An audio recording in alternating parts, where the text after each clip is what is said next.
دیسان بخێرهاتن تەماشاکردنا کورد کۆنەکشن پەروەردەیە لەسەر بنەمایên زانستی û hevçerx berê binageyiyê avakirina civakên modern û pêşketiya pêşketina teknolojî jî îro bixwe handerê rîformaya di sistemên perwerdeyên teqlîdî de.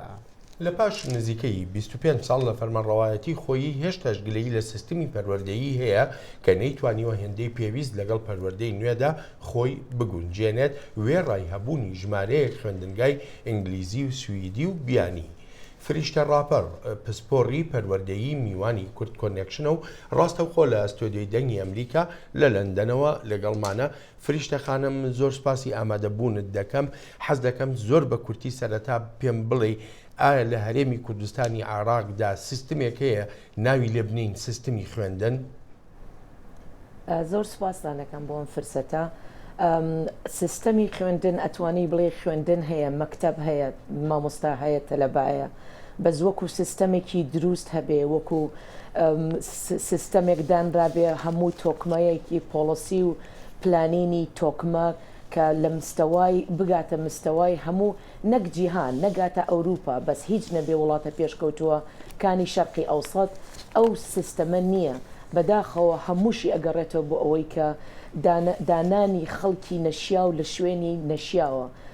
وەزارەی تەربیەی هەموو وڵاتان 30 ساڵە لەم وڵاتە ئیشەکەم وەزارەی تەربیە ئێرە بە وەزیر ناڕوا بڕێەوە. وەزیر تەنها کادرێکی حیزبیە دانراوە، بەڵام بە ڕاوێژکاری پسپۆر ئەو ڕاوێژکارانەی کە وڵاتەکە ئەبەن بڕێەوە، ئەو ڕاوێژکارانەی کە ئەجوکیشن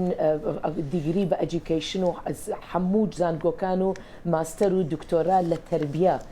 ئەبەخشن ئەوانە ڕاوێژکارن. ئەوانە نیە لە کوردستانە. ئاماژە بەوە دەکەی کە خاوەنی ئەزمموی 30 ساڵی لە بواری پەروەردەدا پرسیارەکەم لە جەنابەت ئەوە دەبێ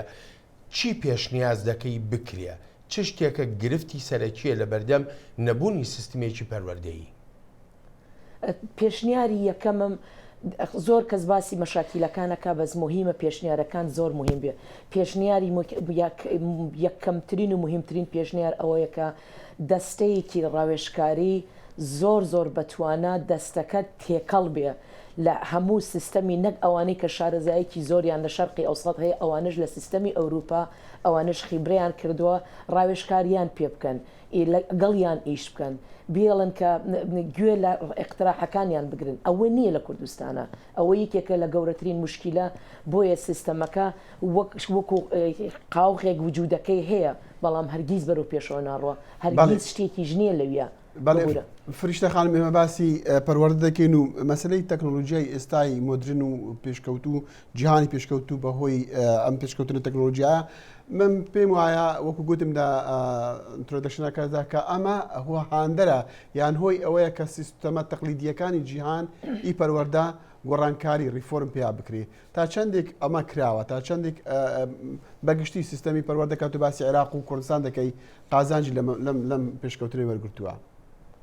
زۆر بەداخەوە قازانجەکانی زۆر کەمە تا ئێستا ئەتوانن زۆر بە ئاسانی لە بڕێی سیستەمی تەکنۆلۆژیایە حتا کۆنەکەش سیستەمە کۆنەکە ڕیفۆرم بکرێ ئەویش بە خەتەوات ئەنی بەداخۆ ئەوەی ئیسیفادەیان لێ کردو. من هەنێک مێمۆریم هەیە لەوەی کە ئینتەرنێت مێردەکەم لەگەڵ خۆم کە ئینتەرنێتماندا ئەنا بۆ وەزارەی تەربیە سیستەمماندا ئەنا ئەیویست کە هەمووی بەرسێتەوە بەڵام بەداخەوە لەسەر وێبسا ئەوەنەی کە خەریک بوون بە گوگڵ یا خەریکی دۆزینەوە بڵین سرچکەن بۆ ئەپدەیت بۆ شتی تازەکردنەوەی تربیە زیاتر خەریکی سایدە هەرە خراپەکان بوون کە ئافرەتەکان زوزور ئاهاتن گلیان لەکەن ئەیان و ڕسمی زۆر ناشرین لەسەر تەلەڤیزیۆن و لەسەر ببوورە لەسەر کۆمپیوتەری وەزارەت و شوێنەکانایە کە بە خراپی بەکاریانێنە لەبەر ئەویش لەبەر نەبوونی پسپۆڕی باش و دەورەی تاواتی مەسەلەن لێرە هەموو مەکتەبێکی سانەوی لە ساڵێکا بەلایکەمەوە 5 جار ئەبێ دەورە بکەن 5 پێڵەن پرۆفشنال دیڤلۆپمنت دەی یا ئینسەت دەی ئەمانە نییە ئەم بەردەوامیە نییە کۆنفرانسێک گەبڕن لە 6 ساڵە ئەم کۆنفرانسە هەنێ قسە ئەەکەن هەنێشت ئەەکەن بەڵام هیچیش زۆر بەشی تەطبیق ناکەن ئەوە هیچ جۆرە تەسیرێکی نابێت لەسەر تازەکردنەوەی ئەو سیستەمی تەقلیدی من زۆر لەگەڵ هەنێشتی باشی سیستەمی تەقلیدی هەیە کە بمێنێتەوە ئەو شتانە باش باشە بەڵام ڕیفۆرمی مامۆستاکان و ڕیفۆرمی بڵێن ئەبدەیت یعنی نۆژەنکەرەوەی کردنەوەی معلوماتی مامۆستاکان زۆر مهمە کە ئەوە مستەواکەی سەفرە لە کوردستانە. باشە فریشتەخانم لەم ماوەی ڕابردوودا ینی بە تایبەتی لە 10 ساڵی ڕابردوودا ژمارەیە خوێندنگای تایبەتی یاک با بڵم کەرتی تایبەت کراونەتەوە خوێندنگاکان هی ئینگلیزی بۆ هی سویدی بۆ هی وڵاتی تریشە بۆ وەکو تورکیا بۆ نمونە هەر بۆ خۆت 3 خوێندنگا کردوێتەوە لە سلێمانی و هەولێر و لە زاخۆش ئەمانە کاریگەریان نەبووە بەسەر بەرەو پێشبردننی سیستمی خوێندن لە هەرێما. خۆی هەمووی کاریگەری خۆی هەبوو هەمووی ئەگەر بزانی ئێستا جیلێکی زۆر زیادە لە مناڵ لە کوردستان ئینگلیزیەکی زۆر متەڵق زۆر بە باشی قسە ئەەکەن کاریگەری لەسەر زمانەکە هەبوو بەس کاریگەری لەسەر مستەوا علمیەکەی زۆر کەمتر بووە ئەویش ئەگەڕێتەوە بۆ بەرنامەی وەزارەی تربیە نەبوونی تیمێکی پرۆفشنڵ لە تربیە کە ئاگاداری و سەرپرشتی ئەم مەکتەبانە بکە مەکتەب مەسەرەن خۆم 3 مەکتەبم کردەوە لە سلێمانی لە هەولێر لە زاخۆش بینای مەکتەبەکەم خۆم دامەزران بەڵام بەداخەوە پاش ساڵێ نەیان هێژ من بەردەوام بم من کە بە خبرەیەکی 30 ساڵیەوە کە لێرە کۆنسڵتنم لێرە وەکو ماسیە گوام دەرزیە گوام لە ناو محیطێکە بەڵام بۆ کوردستان وەکو ماسیەک لە ناو قاپێکی ئاوە ئەوە نە ئیسفادەم لێ ئەکرا بەس لە باتی ئیسفادەکردن بەداخەوە بە هەموو شێوێ محارەبەی گەورە تا بچوو لەسەر تا خوار محارەبەکرام نەیان هێشت هیچ نەبێت 2 ساڵ لەسەر سیستەمەکە بم بۆ ئەوەی ئەو مناڵانە بگەنە نەتیجەیەکی ئیمتیحانی لە کوردستان شتەکە ئەکەن تقریبان بۆتە تیجاری بە زۆر زەختە لێ ئەکەن ئەگەر مەکتەبەکەتە لەبەی زۆر بێ بە زۆر لێت ئەسەنن لێت ئەکردنەوە دەردەپەڕێنن لە شوێنەکە ئەمەش هەمووی لەسەر سەر و